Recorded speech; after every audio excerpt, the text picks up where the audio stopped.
Welcome to a new session of MA Academia. നമ്മൾ ഇന്ന് discuss ചെയ്യുന്നത് VA characteristics of A transistor ആണ്. അപ്പം നമ്മൾ ഓൾറെഡി നമ്മൾ പി എൻ ജംഗ്ഷൻ ഡയോഡിൻ്റെ VA ക്യാര പഠിച്ചതുപോലെ തന്നെ ട്രാൻസിസ്റ്ററിൻ്റെ വോൾട്ടേജും കറണ്ടും തമ്മിലുള്ള റിലേഷൻഷിപ്പ് പ്ലോട്ട് ചെയ്യുന്ന ക്യാരയാണ് VA ക്യാര എന്ന് പറയുന്നത്. അപ്പം നമുക്ക് ഓൾറെഡി ട്രാൻസിസ്റ്റർ 3 കോൺഫിഗറേഷൻസ് ഉണ്ടെന്ന് അറിയാം. Common base, common emitter, common collector, അങ്ങനെ 3 കോൺഫിഗറേഷൻസ് ഉണ്ട്. അപ്പോൾ ഈ 3 കോൺഫിഗറേഷനിലും ഏറ്റവും ബെസ്റ്റ് കറണ്ട് ഗെയിനും അതുപോലെ തന്നെ വോൾട്ടേജ് ഗെയിനൊക്കെ നമുക്ക് തരുന്ന കോൺഫിഗറേഷൻ എന്ന് പറയുന്നത് കോമൺ എമിറ്റർ കോൺഫിഗറേഷൻ ആണ്. ഓക്കെ, അപ്പോൾ കോമൺ എമിറ്റർ കോൺഫിഗറേഷൻ്റെ VA ക്യാരക്ടറിസ്റ്റിക്സ്, അത് നമുക്കൊരു ട്രാൻസിസ്റ്റർ എടുത്താൽ ഞാൻ ഇൻപുട്ട് സൈഡും ഉണ്ട്, സർക്യൂട്ടിൽ കണക്ട് ചെയ്യുമ്പോൾ അതിനൊരു ഔട്ട്പുട്ട് സൈഡും ഉണ്ട്. അപ്പോൾ ഇൻപുട്ട് ക്യാരയും വരയ്ക്കണം, അതുപോലെ തന്നെ ഔട്ട്പുട്ട് ക്യാരയും നമുക്ക് വരയ്ക്കണം. അപ്പോൾ നമ്മൾ കോമൺ എമിറ്റർ കോൺഫിഗറേഷനിലാണ് നമ്മൾ ട്രാൻസിസ്റ്ററിനെ കണക്ട് ചെയ്യണത് അല്ലേ. അപ്പോൾ ഇത് ബേസ് ആണ്, ഇത് എന്ന് പറയുന്നത് കളക്ടറാണ്, ഇത് നമ്മുടെ എമിറ്ററാണ്. അപ്പോൾ ബേസ്, കളക്ടർ, എമിറ്റർ അങ്ങനെയാണ് കേട്ടോ. അപ്പം ആദ്യം നമ്മൾ ട്രാൻസിസ്റ്റർ എപ്പോഴും കോമൺ എമിറ്റർ കോൺഫിഗറേഷനിൽ കണക്ട് ചെയ്യാം. എന്നിട്ട് ഇൻപുട്ട് ക്യാര പ്ലോട്ട് ചെയ്യാൻ വേണ്ടിയിട്ട് നമ്മൾ ഇൻപുട്ട് സൈഡാണ് നോക്കേണ്ടത്. അപ്പോൾ ഇൻപുട്ട് ക്യാര പ്ലോട്ട് ചെയ്യുമ്പോൾ എപ്പോഴും നമ്മൾ ചെയ്യണത് ഇൻപുട്ട് വോൾട്ടേജും വേഴ്സസ് എന്താണ് ഇൻപുട്ട് കറണ്ട് ആയിരിക്കും. പ്രൊവൈഡഡ് എന്ത് കോൺസ്റ്റൻ്റ് ആയിരിക്കും, ഔട്ട്പുട്ട് വോൾട്ടേജ് കോൺസ്റ്റൻ്റ് ആയിരിക്കും. ഇൻപുട്ട് ക്യാരയാണ് പ്ലോട്ട് ചെയ്യണമെങ്കിൽ ഇൻപുട്ട് വോൾട്ടേജും ഇൻപുട്ട് കറണ്ടും ആണ് പ്ലോട്ട് ചെയ്യണത്. അത് നമ്മുടെ റിലേഷൻഷിപ്പ് ആയിരിക്കും. പക്ഷേ പ്രൊവൈഡഡ് എന്ത് കോൺസ്റ്റൻ്റ് ആയിരിക്കും, ഔട്ട്പുട്ട് വോൾട്ടേജ് കോൺസ്റ്റൻ്റ് ആയിരിക്കും. ഇനി ഔട്ട്പുട്ട് ക്യാര വരയ്ക്കണേ എന്തായിരിക്കും, ഔട്ട്പുട്ട് വോൾട്ടേജും ഔട്ട്പുട്ട് കറണ്ടും എന്ത് കോൺസ്റ്റൻ്റ് ആയിരിക്കും, ഇൻപുട്ട് കറണ്ട് കോൺസ്റ്റൻ്റ് ആയിരിക്കും. ഇങ്ങനെയാണ് നമ്മൾ ക്യാരക്ടറിസ്റ്റിക്സ് വരയ്ക്കണം, ഇൻപുട്ട് ക്യാരയും ഔട്ട്പുട്ട് ക്യാരയും വരയ്ക്കുന്നത്. അപ്പോൾ നമ്മളിവിടെ നോക്കേണ്ടത് എന്താണെന്ന് വെച്ച് കഴിഞ്ഞാൽ, ഒരു ഇൻപുട്ട് ക്യാര വരയ്ക്കുമ്പോൾ നമ്മുടെ ഇൻപുട്ടിലുള്ള വോൾട്ടേജ് എന്താണ്, ബേസ് എമിറ്റർ ആണ് നമ്മുടെ ഇൻപുട്ട് സൈഡ് എന്ന് പറയുന്നത്. അപ്പോൾ ഇൻപുട്ട് വോൾട്ടേജ് എന്ന് പറഞ്ഞാൽ എന്തായിരിക്കും, VB. ഇനി ഇൻപുട്ട് കറണ്ട് എന്ന് പറഞ്ഞാൽ എന്താ, ബേസ് കറണ്ട് ആണ് നമ്മുടെ ഇൻപുട്ട്. അപ്പോൾ ഇൻപുട്ട് കറണ്ട് എന്തായിരിക്കും, VBയും IBയും ആണ് വോൾട്ടേജും കറണ്ടും. ഔട്ട്പുട്ട് വോൾട്ടേജ് എന്ന് പറഞ്ഞാൽ ഇതാണ് നമ്മുടെ ഔട്ട്പുട്ട് സൈഡ്. അപ്പോൾ ഔട്ട്പുട്ട് വോൾട്ടേജ് എന്ന് പറഞ്ഞാൽ എന്തായിരിക്കും, VCE. അപ്പോൾ നമ്മൾ ഇൻപുട്ട് ക്യാര വരയ്ക്കുമ്പോൾ VBയും വേഴ്സസ് IB ആണ് വരയ്ക്കുന്നത്. എന്ത് കോൺസ്റ്റൻ്റ് ആയിരിക്കും, VCE കോൺസ്റ്റൻ്റ് ആയിരിക്കും. ഓക്കെ, ഇനി ഔട്ട്പുട്ട് ക്യാര വരയ്ക്കുമ്പോഴോ ഔട്ട്പുട്ട് വോൾട്ടേജ് എന്ന് പറഞ്ഞാൽ എന്താണ്, VCE. ഔട്ട്പുട്ട് കറണ്ട് എന്ന് പറഞ്ഞാൽ എന്താണ്, കളക്ടർ കറണ്ട്. ഇൻപുട്ട് കറണ്ട് എന്തായിരുന്നു, ബേസ് കറണ്ട്. അപ്പോൾ IB കോൺസ്റ്റൻ്റ്. അപ്പോൾ ഔട്ട്പുട്ട് ക്യാര വരയ്ക്കുമ്പോൾ VCE വേഴ്സസ് എന്താ വരയ്ക്കുന്നത്, IC. പ്രൊവൈഡഡ് IBയിൽ നമ്മൾ എന്താക്കി വെക്കും, കോൺസ്റ്റൻ്റ് ആക്കി വെക്കും. ഇത് ഇമ്പോർട്ടൻ്റ് ആയിട്ടുള്ള ഒരു പാരാമീറ്റർ ആണ്, ഇത് എപ്പോഴും ഓർത്ത് വെക്കുക കേട്ടോ. ഇത് വെച്ചിട്ടാണ് നമ്മൾ ഗ്രാഫ് വരയ്ക്കുക. ഇനി നമ്മളൊരു സർക്യൂട്ട് വരയ്ക്കണം. ഇപ്പോൾ എന്താണ്, നമുക്കിത് മെഷർ ചെയ്ത് വോൾട്ടേജ് കറണ്ടും വേരി ചെയ്തിട്ട് വരയ്ക്കണമെങ്കിൽ നമ്മൾ എന്ത് ചെയ്യണം, ഒരു സർക്യൂട്ട് ക്രിയേറ്റ് ചെയ്യണം. അപ്പോൾ നമുക്കറിയാം ട്രാൻസിസ്റ്റർ കോമൺ എമിറ്റർ കോൺഫിഗറേഷനിൽ കണക്ട് ചെയ്യുക. ഇവിടെയാണ് നമ്മുടെ കളക്ടർ കറണ്ട് മെഷർ ചെയ്യാൻ വേണ്ടിയിട്ട് അമീറ്റർ കണക്ട് ചെയ്യുക. അമീറ്റർ എപ്പോഴും സീരീസിലാണ് കണക്ട് ചെയ്യുക, വോൾട്ട് മീറ്റർ എപ്പോഴും പാരലലാണ് കണക്ട് ചെയ്യുക. അപ്പോൾ കളക്ടർ കറണ്ട് മില്ലി ആംസിലായതുകൊണ്ട് മില്ലി അമീറ്റർ കണക്ട് ചെയ്തു. ബേസ് കറണ്ട് മെഷർ ചെയ്യാൻ വേണ്ടിയിട്ട് മൈക്രോ അമീറ്റർ, ചെറിയ കറണ്ടാണ് കമ്പയർഡ് ടു കളക്ടർ, അപ്പോൾ മൈക്രോ ആംപിയറിൽ കണക്ട് ചെയ്തു. ഇനി എമിറ്റർ ഗ്രൗണ്ട് ചെയ്തു. ഇവിടുത്തെ രണ്ടുപേരുടെ വോൾട്ടേജ് മെഷർ ചെയ്യാൻ വേണ്ടി ഇവിടെ ഒരു വോൾട്ട് മീറ്ററും ഇവിടെ ഒരു വോൾട്ട് മീറ്ററും കണക്ട് ചെയ്തു. ഇനി നമുക്ക് വേണ്ടത് എന്താ, നമ്മൾ ഇൻപുട്ട് വോൾട്ടേജ് കൊടുക്കണം, അതുപോലെ തന്നെ ഔട്ട്പുട്ട് വോൾട്ടേജും കൊടുക്കണം. അത് എമിറ്റർ ബേസ് ജംഗ്ഷനെ ഫോർവേഡ് ബയസും ചെയ്യണം, കളക്ടർ ബേസ് ജംഗ്ഷനെ റിവേഴ്സ് ബയസും ചെയ്യണം. അത് ചെയ്യാൻ വേണ്ടി നമ്മൾ എക്സ്റ്റേണൽ ഒരു പവർ സപ്ലൈ കണക്ട് ചെയ്തു, റെഗുലേറ്റഡ് പവർ സപ്ലൈ. അത് കോൺസ്റ്റന്റ് വോൾട്ടേജ് തരുന്ന, അത് നമ്മൾ പറയുന്ന കറക്റ്റ് വോൾട്ടേജ് തരുന്ന പവർ സപ്ലൈ, അതാണ് RPS എന്ന് പറയുന്നത്. അത് കണക്ട് ചെയ്തു. അതിനകത്തുള്ള കറണ്ട് ലിമിറ്റ് ചെയ്യാൻ വേണ്ടി ഒരു റെസിസ്റ്ററും ഇവിടെയും നമ്മൾ കണക്ട് ചെയ്തു, ഇവിടെയും ഒരു റെസിസ്റ്റർ ഇട്ടു. ഇത് രണ്ടും വേരിയബിൾ ആണ്. നമുക്ക് ഗ്രാഫ് പ്ലോട്ട് ചെയ്യണമെങ്കിൽ V വേരി ചെയ്തിട്ടാണ് I മെഷർ ചെയ്യണം അല്ലേ. അപ്പോൾ ഇതും വേരിയബിൾ ആണ്, അതുകൊണ്ടാണ് ആരോ മാർക്ക് ഇട്ട് രണ്ട് സൈഡിലും ഇൻഡിക്കേറ്റ് ചെയ്തിരിക്കുന്നത് കേട്ടോ. അപ്പോൾ ഇതാണ് എൻ്റെ ബേസിക് സർക്യൂട്ട്. ട്രാൻസിസ്റ്ററിൻ്റെ VA ക്യാര വരയ്ക്കാനുള്ളത്, ഇൻപുട്ട് ക്യാരയും ഔട്ട്പുട്ട് ക്യാരയും വരയ്ക്കാനുള്ള സർക്യൂട്ട് ഇതാണ്. ഇനി നമ്മൾ എന്താ ചെയ്യണമെന്ന് വെച്ചിട്ടുണ്ടെങ്കിൽ, ഇൻപുട്ട് ക്യാര എന്ന് പറഞ്ഞാൽ നമ്മുടെ സൈഡ്, ഇൻപുട്ട് സൈഡ് എന്ന് പറഞ്ഞാൽ എന്താണ്, ഇതാണ്. ഇൻപുട്ട് ക്യാര പ്ലോട്ട് ചെയ്യണമെങ്കിൽ നമ്മൾ ഇൻപുട്ട് വോൾട്ടേജ് എന്താണ്, VBE. അപ്പോൾ ഇവിടെ നിന്നാണ് നമ്മൾ എന്ത് ചെയ്യണം, VBE അപ്ലൈ ചെയ്യുന്ന സ്ഥലം എന്ന് പറയുന്നത് ഇവിടെ നിന്നാണ് നമ്മൾ VBE അപ്ലൈ ചെയ്യണം. ഓക്കെ, അപ്പോൾ ഇത് നമ്മുടെ VBE ആണ്. ഇൻപുട്ട് കറണ്ട് എന്ന് പറഞ്ഞാൽ എന്താണ്, IB ആണ്. അപ്പോൾ VBE വേഴ്സസ് എന്താണ്, IB നമ്മൾ പ്ലോട്ട് ചെയ്യുന്നത് എന്ത് കോൺസ്റ്റൻ്റ് ആയിരിക്കും, ഇതിന് നമ്മൾ എന്ത് ചെയ്ത് വെക്കും, കോൺസ്റ്റൻ്റ് ആക്കി വെക്കും.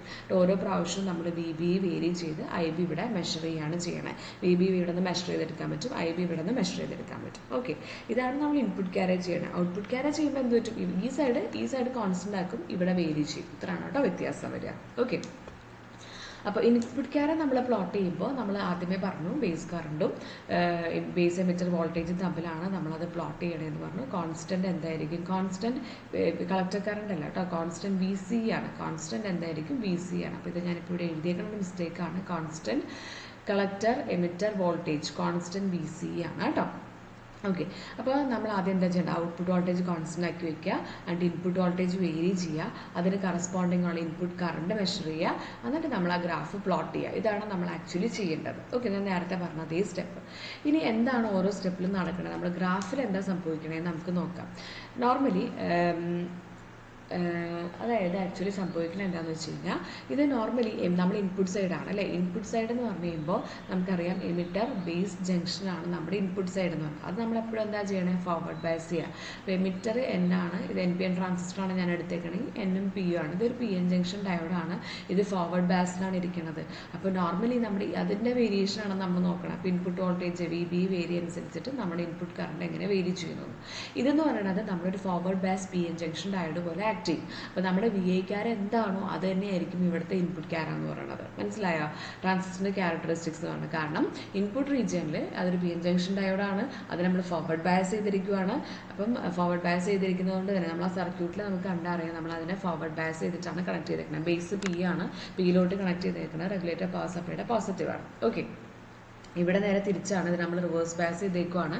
റിവേഴ്സ് ബയസ് ചെയ്തപ്പോൾ ഇവിടെ എൻ റീജിയനാണ്, എൻ പി എൻ ട്രാൻസിസ്റ്റർ അല്ലേ, എന്നിലേക്ക് നമ്മൾ കണക്ട് ചെയ്തിരിക്കുന്നത് നെഗറ്റീവാണ്. അപ്പോൾ ഈ side collector base junction reverse ബയസ്ഡും ആ സൈഡ് ജംഗ്ഷൻ ഫോർവേഡ് ബയസ്ഡ് ആണ്.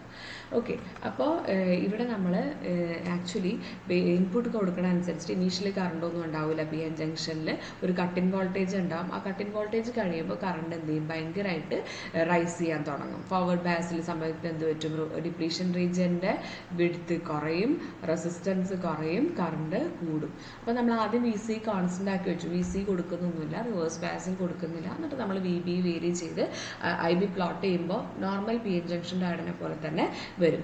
ഇനി രണ്ടാമത് ഞാൻ വി സി ഒന്ന് മാറ്റി വെച്ചു, വി സി 1 വോൾട്ട് ആക്കി വെച്ചിട്ട് പിന്നെയും അത് കോൺസ്റ്റന്റ് ആക്കി 1 വോൾട്ട് ആക്കി വെച്ചു. എന്നിട്ട് വി ബി എന്ത് ചെയ്യും, പിന്നെയും വേരി ചെയ്യും. അപ്പോൾ എന്താ സംഭവിക്കണേ എന്നുള്ളതാണ് ഇതിനകത്തൊരു നമ്മൾ ഓരോ ഗ്രാഫ് റൈറ്റിലോട്ട് ഷിഫ്റ്റ് ചെയ്യും. ഇത് കണ്ടോ, നമ്മൾ വി സി 0 വെച്ചപ്പോൾ ഇങ്ങനെ ഒരു ഗ്രാഫ് കിട്ടി, വി സി 10 വെച്ചപ്പോൾ ഷിഫ്റ്റ് ചെയ്തു, വി സി 20 വെച്ചപ്പോൾ ഗ്രാഫ് ഷിഫ്റ്റ് ചെയ്ത് എങ്ങോട്ടേക്ക്, റൈറ്റ് സൈഡിലോട്ട് ഷിഫ്റ്റ് ചെയ്തു. അപ്പോൾ അതെന്തുകൊണ്ടാണെന്നുള്ളത് നമ്മൾ നോക്കണ്ടേ. നമ്മൾ റിവേഴ്സ് ബയസിംഗ് ആണ്, റൈറ്റ് എമിറ്റർ ബേസ് ജംഗ്ഷൻ അല്ലേ, എമിറ്റർ ഉണ്ട്, ബേസ് ഉണ്ട്, കളക്ടർ ഉണ്ട്. അപ്പോൾ ഇവിടുത്തെ റിവേഴ്സ് ബയസിംഗ് കൂടുമ്പോൾ നമുക്കറിയാം കുറേ ഇലക്ട്രോൺസ് ഇവിടെ വന്നിരിക്കുകയാണ് അല്ലേ.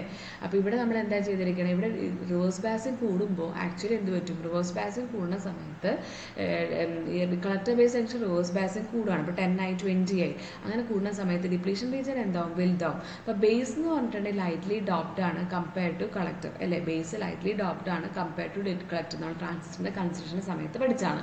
അപ്പോൾ കളക്ടറിൽ നിന്ന് ഡിപ്ലീഷൻ റീജിയൻ കൂടാന്ന് പറഞ്ഞാലും ചെറിയൊരു റീജിയൻ എടുക്കുകയുള്ളൂ, ബേസിൽ നിന്ന് വലിയൊരു റീജിയൻ എടുക്കും. കാരണം അതിനകത്ത് ലൈറ്റ്ലി ഡോപ്ഡ് ആണ്, കുറേ ഏരിയ എടുത്താലാണ് ഈക്വൽ നമ്പർ ഓഫ് ഇത് കിട്ടുക, കാരിയേഴ്സിനെ കിട്ടുക. അപ്പോൾ ബേസ് റീജിയൻ വലുതാവാൻ തുടങ്ങും. ബേസ് റീജിയൻ വലുതാവുന്ന സമയത്ത് റീകോമ്പിനേഷൻസ് അവിടെ കുറയും. അപ്പോൾ ബേസ് കറണ്ട് എന്ത് പറ്റും, കുറയും. അപ്പോൾ നമ്മൾ വി സി കൂടുന്ന അനുസരിച്ചിട്ട് റിവേഴ്സ് ബയസിംഗ് കൂടും. റിവേഴ്സ് ബയസിംഗ് കൂടുമ്പോൾ ഡിപ്ലീഷൻ റീജിയൻ്റെ വിഡ്ത്ത് കൂടും, ബേസിലോട്ടുള്ള ഡിപ്ലീഷൻ റീജിയൻ്റെ വിഡ്ത്ത് കൂടും. അങ്ങനെ പറയുമ്പോൾ ബേസ് കറണ്ട് എന്ത് പറ്റും, കുറയും. ബേസ് കറണ്ട് കുറഞ്ഞു കഴിഞ്ഞാൽ നമ്മുടെ ഇൻപുട്ട് കറണ്ട് കുറഞ്ഞു കഴിഞ്ഞാൽ കളക്ടർ കറണ്ട് എന്ത് പറ്റും, കുറയും. ഇൻപുട്ട് കുറഞ്ഞു കഴിഞ്ഞാൽ നോർമലി എന്ത് പറ്റും, ഔട്ട്പുട്ട് കുറയണം. അപ്പോൾ നമുക്ക് എന്താ പറ്റണത്, ബേസ് കറണ്ട് ഇതിനകത്ത് കുറയും. ഇതാണ് നമ്മൾ ബേസ് വിഡ്ത്ത് മോഡുലേഷനിൽ പഠിച്ചത്. നമുക്ക് ഇത്രയും മതി. റിവേഴ്സ് ബയസിംഗ് കൂടുമ്പോൾ ഡിപ്ലീഷൻ റീജിയൻ കൂടും, ബേസ് കൂടും. അപ്പോൾ ബേസ് കറണ്ട് എന്ത് പറ്റും, കുറയും. അപ്പം ഞാൻ ഇവിടെ ഒരു റീജിയൻ എടുത്തു, ഒരു പർട്ടിക്കുലർ വി ബി എടുത്തു. അപ്പോൾ ഈ വി സിക്കും ഈ വി സിയും നമ്മൾ നോക്കിക്കേ, ഇതിന് base current high base current ആയിരുന്നു അല്ലേ, അറൗണ്ട് ഒരു 35 ഒക്കെ വന്നു. വി സി കൂട്ടിയപ്പം അതേ സമയത്തുള്ള ബേസ് കറണ്ട് എന്ത് പറ്റി, കുറഞ്ഞു. കൂട്ടിയപ്പോൾ ബേസ് കറണ്ട് എന്ത്, വി സി കൂട്ടി, വി സി 20 ആയപ്പോൾ ബേസ് കറണ്ട് എന്ത് പറ്റി, കുറഞ്ഞു. അതുകൊണ്ടാണ് ആ ഗ്രാഫ് റൈറ്റിലോട്ട് ഷിഫ്റ്റ് ചെയ്യണത്. നമ്മൾ റിവേഴ്സ് ബയസിംഗ് കൂടുമ്പോൾ ബേസ് കറണ്ട് കുറയും, അതുകൊണ്ടാണ് ആ ഗ്രാഫ് ഷിഫ്റ്റ് ചെയ്യുക. അപ്പോൾ ഇത്രയും കാര്യങ്ങളാണ് ഇൻപുട്ട് ക്യാരയിൽ നമുക്ക് പഠിക്കാനുള്ളത്. ഇനി നമ്മൾ ഔട്ട്പുട്ട് ക്യാരയാണ് പ്ലോട്ട് ചെയ്യേണ്ടത്. ഔട്ട്പുട്ട് ക്യാര പ്ലോട്ട് ചെയ്യുമ്പോൾ ഔട്ട്പുട്ട് വോൾട്ടേജും ഔട്ട്പുട്ട് കറണ്ടും provided constant base current, input current. അതാണ് മിസ് ഇവിടെ എഴുതിയിരിക്കുന്നത്. ഔട്ട്പുട്ട് കറണ്ട് എന്ന് പറഞ്ഞാൽ നമ്മുടെ കളക്ടർ കറണ്ട് ആണ്. ഔട്ട്പുട്ട് വോൾട്ടേജ് എന്ന് പറഞ്ഞാൽ വി സി ആണ്, കോൺസ്റ്റന്റ് ബേസ് കറണ്ട് ആണ്. അപ്പോൾ നമ്മൾ എന്ത് ചെയ്യണമെന്ന് വെച്ച് കഴിഞ്ഞാൽ ആ സർക്യൂട്ടിനകത്ത് ഇൻപുട്ട് സൈഡ് കോൺസ്റ്റന്റ് ആക്കി വയ്ക്കുക. നമ്മൾ എന്താ ചെയ്യണത്, ഔട്ട്പുട്ടിലുള്ള വോൾട്ടേജും ഔട്ട്പുട്ടിലുള്ള കറണ്ടും നോട്ട് ചെയ്യാണ് ചെയ്യണത്. ഓക്കെ, ആ സർക്യൂട്ടിൽ സെയിം സർക്യൂട്ട് തന്നെയാണ് കേട്ടോ. ഇനി ഇതിൻ്റെ ഔട്ട്പുട്ട് ക്യാരക്ടറിസ്റ്റിക്സ് ആണ് നമുക്കിവിടെ തന്നിരിക്കണേ. അപ്പോൾ നമ്മൾ ആദ്യം ഒരു പെർട്ടിക്കുലർ വാല്യൂ ഓഫ് ഐ ബിക്ക് നമുക്ക് ചെയ്യാം. നമുക്കറിയാം ഇൻപുട്ട് കറണ്ട് ഞാൻ ഒരു 40 മൈക്രോ ആംപിയേഴ്സ് എടുത്തു ഓക്കെ, ഇൻപുട്ട് കറണ്ട് ഞാൻ കോൺസ്റ്റൻ്റ് ആക്കി വെച്ചു. എന്നിട്ട് ഞാൻ റിവേഴ്സ് ബയാസിങ് ഇനീഷ്യലി കൂട്ടുവാണ്. അപ്പോൾ ഇനീഷ്യലി എന്താ സംഭവിക്കണമെന്ന് വെച്ച് കഴിഞ്ഞാൽ നമുക്കറിയാം, നമുക്ക് എമിറ്റർ ഉണ്ട്, ബേസ് ഉണ്ട്, കളക്ടർ ഉണ്ട്. ഇത് റിവേഴ്സ് ബയാസ് ചെയ്ത് വെച്ചിട്ടൊക്കെയാണ്. ഇത് N ആണ്, ഇത് P ആണ് N. അപ്പോൾ ഇത് റിവേഴ്സ് ബയാസ് ചെയ്യണമെങ്കിൽ നമ്മളിവിടെ ഒരു പോസിറ്റീവ് വോൾട്ടേജ് കൊടുക്കണം. ഓക്കെ, അപ്പോൾ നമുക്കറിയാം ഇനീഷ്യലി ഇത് ഫോർവേഡ് ബയാസ്ഡ് ആണ്. ഇത് ഫോർവേഡ് ബയാസ്ഡ് ആകുമ്പോൾ എന്നും ഫോർവേഡ് ബയസ്ഡ് ആകുമ്പോൾ ഇവിടെ നിന്നൊരു കുറേ ഇലക്ട്രോൺസ് ഇങ്ങോട്ടേക്ക് വരും അല്ലേ. അപ്പോൾ നമ്മൾ വേഗം റിവേഴ്സ് ബയസ് കൂട്ടുന്ന സമയത്ത് എന്ത് പറ്റും, ഈ ഇലക്ട്രോൺസിനെയൊക്കെ ഇനീഷ്യലി എന്ത് ചെയ്യും, ഇങ്ങോട്ടേക്ക് വലിച്ചെടുക്കും അല്ലേ. കാരണം ഇവിടെ കുറേ ഇലക്ട്രോൺസ് ഉണ്ട്, ഇവിടെ positive turn of the battery full വലിച്ചെടുക്കും. അതുകൊണ്ടാണ് ഇനീഷ്യലി നമുക്കൊരു കറണ്ട് എന്ത് ചെയ്യണേ, ഭയങ്കരമായിട്ട് ഇൻക്രീസ് ചെയ്യും ഒരു പോയിന്റ് വരെ. ഓക്കെ, അത് കഴിഞ്ഞ് നമ്മൾ റിവേഴ്സ് ബയസിങ് കൂട്ടിയാൽ നമുക്കറിയാം ബേസ് കറണ്ടിന് അല്ലെങ്കിൽ ഇൻപുട്ട് കറണ്ടിന് പിന്നെ ഭയങ്കര വേരിയേഷനൊന്നുമില്ല. അപ്പോൾ അതനുസരിച്ച് ഔട്ട്പുട്ട് കറണ്ട് എന്തായിരിക്കും, നമ്മുടെ കളക്ടർ കറണ്ട് എന്തായിരിക്കും, കോൺസ്റ്റൻ്റ് ആയിട്ട് തന്നെ നിൽക്കും. ഓക്കെ, അപ്പോൾ ഐ സി പിന്നെ ഇങ്ങോട്ട് എന്തായിരിക്കും, കോൺസ്റ്റൻ്റ് ആയിരിക്കും. ഒരു പെർട്ടിക്കുലർ ടൈം പീരീഡ് വരെ നമ്മൾക്ക് കളക്ടർ കറണ്ട് കൂടും, അതിനുശേഷം കളക്ടർ കറണ്ട് എന്താവും, കോൺസ്റ്റൻ്റ് ആയിട്ട് തന്നെ നിൽക്കും. അങ്ങനെയാണ് നമുക്ക് ഒരു പെർട്ടിക്കുലർ ഇപ്പോൾ ഐ ബി കോൺസ്റ്റൻ്റ് ആകുമ്പോൾ നമുക്ക് കിട്ടുന്ന ക്യാരി ഇങ്ങനെയാണ്. ഓക്കെ, അപ്പോൾ ഇത് അതിൻ്റെ മാക്സിമം കറണ്ടാണ്, സാച്ചുറേറ്റഡ് കറണ്ടാണ്. ഈ ഒരു ഇതെടുക്കുമ്പോൾ അതിൻ്റെ സാച്ചുറേറ്റഡ് കറണ്ട് എന്ന് പറഞ്ഞാൽ ഇതാണ്. അതിന് പിന്നെ അതിൽ കൂടുതൽ കറണ്ട് ഒരിക്കലും എന്ത് ചെയ്യില്ല, ഇൻക്രീസ് ചെയ്യത്തില്ല. ഇനി നോക്കിക്കഴിഞ്ഞാൽ ഇത് ഐ സി ആണ് കേട്ടോ. ഈ ഗ്രാഫിൻ്റെ ഈ പോർഷൻ എന്ന് പറയുന്നത് എന്തായിരിക്കും, ഈ എക്സ് ആക്സിസ് എന്ന് പറയുന്നത് ഐ സി ആണ്. ഐ സി മില്ലി ആംപിയേഴ്സിലാണ്. ഓക്കെ, ഇനി നമ്മൾ ഐ ബി കൂടുന്നതനുസരിച്ച്, ഇൻപുട്ട് കൂടുന്നതനുസരിച്ച് ഐ സി എന്ത് പറ്റും, കൂടി വരും. അതാണ് ഈ ഗ്രാഫ് മേളിലോട്ട് പോകണം. ഇൻപുട്ട് കുറയണ അനുസരിച്ച് ബേസ് കറണ്ട് കുറയുമ്പോൾ ഐ സി എന്ത് പറ്റും, കുറഞ്ഞ് വരും. ഓക്കെ, അപ്പോൾ ആദ്യം ഇനീഷ്യലി ഒരു പെർട്ടിക്കുലർ കോൺസ്റ്റന്റ് ഐ ബി എടുക്കുക, 40 എടുക്കുക. നമ്മൾ റിവേഴ്സ് ബയാസിങ് കൂട്ടുക. ആദ്യം റിവേഴ്സ് ബയാസിങ് കൂടുമ്പോൾ കറണ്ട് കൂടും, പിന്നെ കറണ്ട് കോൺസ്റ്റന്റ് ആവും. പിന്നെ നമ്മൾ ഐ ബി വേരി ചെയ്യുക. അപ്പോൾ നമുക്ക് ഈ ഗ്രാഫ് മേളിലോട്ടും താഴത്തോട്ടൊക്കെ കിട്ടും. ഇനി ഐ ബി 0 ആകുമ്പോൾ നോർമലി ഐ ബി 0 ആയി. ഐ ബി 0 ആവെന്ന് പറഞ്ഞാൽ നമ്മുടെ ഇൻപുട്ട് ആണ് നമ്മുടെ ഐ ബി എന്ന് പറയുന്നത്. ഐ ബി 0 ആയി കഴിഞ്ഞ് കഴിഞ്ഞാൽ നമ്മുടെ ഇൻപുട്ട് എന്താണ്, 0 ആണ്. അപ്പോൾ നോർമലി നമുക്ക് ഔട്ട്പുട്ട് കറണ്ട് എന്ത് വരണം, 0 വരണം. അപ്പോൾ ഐ ബി 0 ആവുന്ന സമയത്ത് ശരിക്കും ഈ ഗ്രാഫ് ഈ ആക്സിസ് കൂടെയാണ് പോകേണ്ടത്. കളക്ടർ കറണ്ട് എന്തായിരിക്കണം, 0 ആയിരിക്കണം. പക്ഷേ അതിനകത്ത് ഒരു കുഞ്ഞ് കളക്ടർ കറണ്ട് ഇതിനകത്ത് കൂടെ ഫ്ലോ ചെയ്യുന്നുണ്ട് അല്ലേ. ഒരു കുഞ്ഞ് കളക്ടർ കറണ്ട് ഫ്ലോ ചെയ്യുന്നുണ്ട്. ആ കളക്ടർ കറണ്ട് നമുക്കറിയാം റിവേഴ്സ് ബയാസിൽ മൈനോറിറ്റി കാരിയേഴ്സ് ഉണ്ടാവും. മൈനോറിറ്റി കാരിയേഴ്സ് കൊണ്ട് റിവേഴ്സ് കറണ്ട് ഉണ്ടാവും, ലീക്കേജ് കറണ്ട് ഉണ്ടാവും. ആ കറണ്ട് ആണ് ഇവിടെ കാണിക്കുന്നത്. അപ്പോൾ ഇവിടെ കാണിക്കുന്ന ആ കറണ്ട് എന്ന് പറയുന്നത് ലീക്കേജ് കറണ്ട് ആണ് അവിടെ വരുന്നത്. അപ്പോൾ ഐ ബി 0 ആയി കഴിഞ്ഞ് കഴിഞ്ഞാൽ നമുക്കൊരു കുഞ്ഞ് കറണ്ട് ഉണ്ടാവും, അത് റിവേഴ്സ് കറണ്ട് ആണ് കേട്ടോ. അത് മറന്നു പോകരുത്. റിവേഴ്സ് സാച്ചുറേഷൻ കറണ്ട് ആണ് അവിടെ ഇൻഡിക്കേറ്റ് ചെയ്യണം. അപ്പോൾ ഇവിടെ ഈ ഒരു റീജിയനെ നമ്മൾ പറയുന്നത് കട്ട് ഓഫ് റീജിയൻ എന്നാണ്. ഇവിടെ രണ്ട് റീജിയൻസും എമിറ്റർ ബേസ്ഡ് റീജിയനും കളക്ടർ ബേസ്ഡ് റീജിയനും ഒക്കെ എന്തായിരിക്കും, റിവേഴ്സ് ബയാസ്ഡ് ആയിരിക്കും. അതേപോലെ ഈ ഒരു റീജിയനിലെ ഭയങ്കരമായിട്ട് ഇൻക്രീസ് ചെയ്യുന്ന റീജിയൻ, അത് സാച്ചുറേഷൻ റീജിയൻ എന്ന് പറയും. സാച്ചുറേഷൻ റീജിയൻ എന്ന് പറഞ്ഞു കഴിഞ്ഞാൽ അവിടെ എമിറ്റർ ബേസ്ഡ് ജംഗ്ഷനും കളക്ടർ ബേസ്ഡ് ജംഗ്ഷനും ഫോർവേഡ് ബയാസ്ഡ് ആണ്. ശരിക്കും കളക്ടർ നമ്മൾ ഫോർവേഡ് ബയാസ് ചെയ്യുന്നതല്ല. കളക്ടർ വോൾട്ടേജ് ഇവിടെ, കളക്ടറിന്റെ ബയാസിങ് ഇവിടെ വളരെ കുറവാണ് ഈ ഒരു റീജിയനിൽ. അപ്പോൾ അത് റിവേഴ്സ് ബയാസ് ആയിട്ടില്ല കംപ്ലീറ്റ്ലി. അപ്പോൾ അതുകൊണ്ട് നമ്മൾ അതിനെ ഫോർവേഡ് ബയാസ് ചെയ്ത് കണക്ട് ചെയ്യുന്നു എന്ന് പറയുന്നു. അപ്പോൾ ഈ റീജിയനിൽ എമിറ്റർ ബേസ്ഡ് ജംഗ്ഷനും കളക്ടർ ബേസ്ഡ് ജംഗ്ഷനും ഒക്കെ എന്താണ്, ഫോർവേഡ് ബയാസ്ഡ് ആണ്. അപ്പോൾ ഇത് ഓൺ സ്റ്റേറ്റ് എന്ന് പറയും. മാക്സിമം നമുക്ക് കറണ്ട് തന്നെയാണ്. അതിനുശേഷം ഈ ഒരു റീജിയനാണ് ആക്റ്റീവ് റീജിയൻ എന്ന് പറയുന്നത്. ആക്റ്റീവ് റീജിയൻ എന്ന് പറഞ്ഞു കഴിഞ്ഞിട്ടുണ്ടെങ്കിൽ കോൺസ്റ്റന്റ് കളക്ടർ കറണ്ട് കിട്ടുന്ന റീജിയനാണ് നമ്മൾ എന്ത് പറയുന്നത്, ആക്റ്റീവ് റീജിയൻ എന്ന് പറയുന്നത്. കോൺസ്റ്റന്റ് കളക്ടർ കറണ്ട് കിട്ടുന്ന റീജിയനാണ് ആക്റ്റീവ് റീജിയൻ എന്ന് പറയുന്നത്. ഓക്കെ, അപ്പോൾ ഇത്രയും 3 റീജിയൻസും കൂടെ ഉണ്ട് ഔട്ട്പുട്ട് ക്യാരിയയിൽ. ഇനി ആക്റ്റീവ് റീജിയനിലാണ് എപ്പോഴും ട്രാൻസിസ്റ്റർ ആംപ്ലിഫയർ ആയിട്ട് വർക്ക് ചെയ്യുക. ഓക്കെ, ഇനി ഇത് നോക്കിക്കേ, ഓൺ ഓഫ് സംഭവിക്കുന്നത് എവിടെയാണ്, ഇവിടെ ട്രാൻസിസ്റ്റർ ഓഫ് ആവും, കട്ട് ഓഫ് വരുമ്പോൾ ഇവിടെ ഓഫ് ആവും. മറ്റേ ഇവിടെ സാച്ചുറേഷൻ്റെ അവിടെ എന്തായിരിക്കും, ഓൺ സ്റ്റേറ്റ് ആയിരിക്കും. ഈ റീജിയൻസ് ആണ് നമ്മൾ ട്രാൻസിസ്റ്റർ ആസ് എ സ്വിച്ച് ആയിട്ട് ഉപയോഗിക്കുന്നത്. അപ്പോൾ ട്രാൻസിസ്റ്റർ ആസ് എ സ്വിച്ച് വേണോ ആംപ്ലിഫയർ വേണോ എന്ന് ഡിസൈഡ് ചെയ്യണ എന്തൊക്കെയാണ്, ഈ നമ്മൾ കൊടുക്കുന്ന ഈ കളക്ടർ എമിറ്റർ വോൾട്ടേജും ഈ കളക്ടർ കറണ്ടും ആണ് ആക്ച്വലി എന്ത് ഡിസൈഡ് ചെയ്യണത്.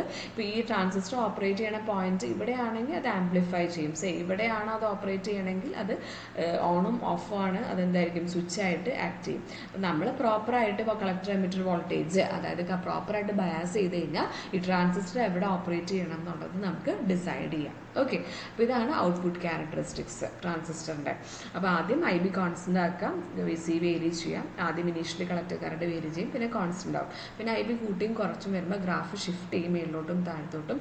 ഐ ബി 0 ആകുമ്പോൾ അത് കട്ട് ഓഫ് റീജിയനിലോട്ട് പോകും. പക്ഷേ കുഞ്ഞ് കറണ്ട് അതിനകത്ത് ഉണ്ടാവും, അത് ലീക്കേജ് കറണ്ടാണ്. ഇത്രയും പോയിന്റ്സ് ആണ് നമ്മൾ ഔട്ട്പുട്ട് ക്യാരിയൽ എഴുതേണ്ടത് കേട്ടോ.